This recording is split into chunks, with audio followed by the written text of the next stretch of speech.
I am going to show you today how to create a water rippled reflection the way that I do it, or some options on how to do it. I've seen this question a lot in various Facebook groups that I'm in and stuff, and I get asked it a fair bit, so I'm going to show you how to do it.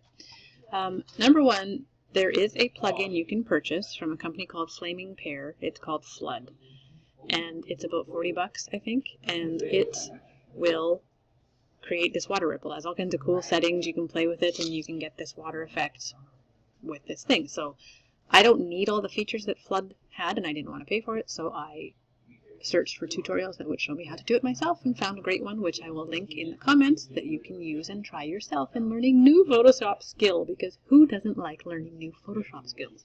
Anyways, if you do not have a mirror, I actually have a 4-foot by 4-foot mirrored plexiglass that I got at an industrial plastics store that was local. They're about 150 bucks for that size. They usually sell them in 4 by 8 sheets. They cut it in half for me. Some hardware stores carry them, but they don't usually carry them more than 2 feet square, so that's really not big enough. You don't want to have a seam in it because that would look dumb. Anyway, so if you have one of those, that's great. You get your mirrored. Anyway, I have a mirror, as you can see a little bit of it down here, but she was too far back to get her reflection. So if I wanted to have reflection in this image, this is how I would do it. And this is also how I did it before I had the mirror. It doesn't work great on large areas just because the perspective can be off doing it this way, because you're basically going to copy an area, flip it upside down, and put it down here.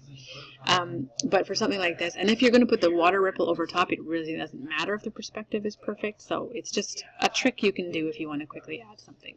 So I have already duplicated my background layer. I'm going to grab the rectangle marquee tool, and I'm just going to grab an area where I want this ripple the reflection to start. So if she was sitting like right at the edge of it there, just make sure it's high enough to grab enough to go. So I've lined it up for this piece of her dress right here. So that's where it would be sitting right on the water. Pardon the loud laughter downstairs. There's good times going on in my house tonight.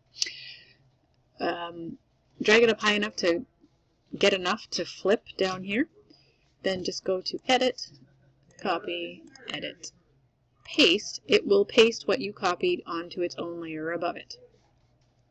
Then go Edit or Transform, Flip Vertical, which will put it upside down.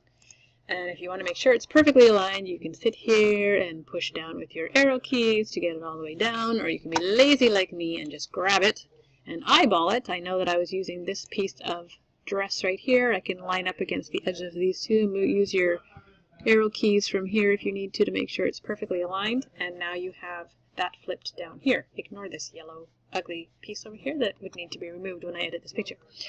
From there, I would make the water a little bit darker, because reflection in water surfaces tend to be darker.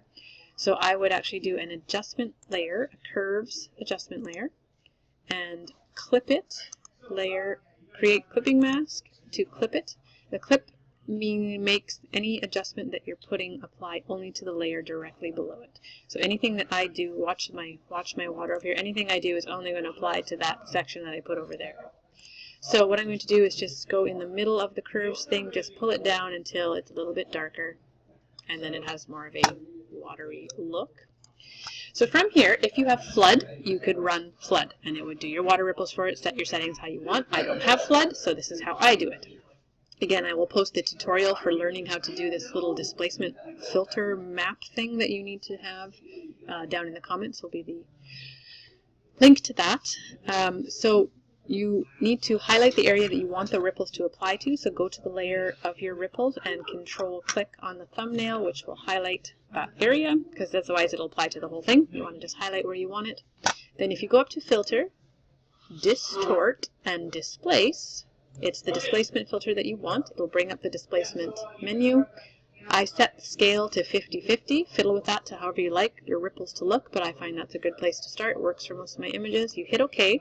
It should know where you saved that displacement file. You're going to save it as something like reflection map or something, and it knows that it's a displacement file because it will have saved that way.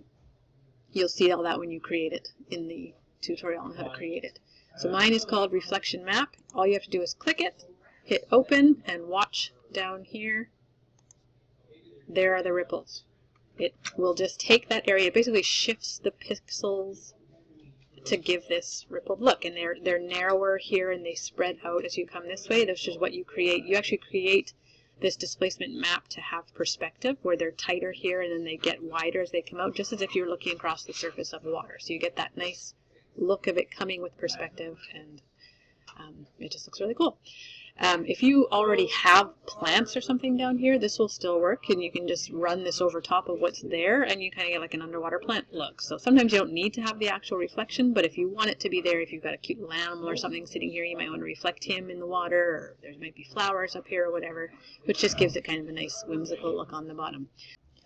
And another thing, if you don't want the water to go across the whole way, or maybe you have an actual pond or a little piece of it showing, there might be a rock here or something, you don't have to do a full all the way across, you know what I'm saying? It doesn't have to go all the way that way. So if you just wanted a small area to have that displacement map that already has something down here, if you have a pond, you can actually trace whatever shape you want like that, and then you would apply that filter and it would just apply it to the area that you had there. So you could actually trace around a pond that you have and just apply the water to that. It doesn't have to be a square look like that. You can have it however you want. So that is hopefully some insight into how you create this water look. Again, you don't have to go all the way across like this. Some people like to have that on the bottom of their image, but if you just want to trace around a small area and just apply that displacement filter, you can do that as well. So I hope that gives you a greater understanding of how to do that, and that is your tip of the day.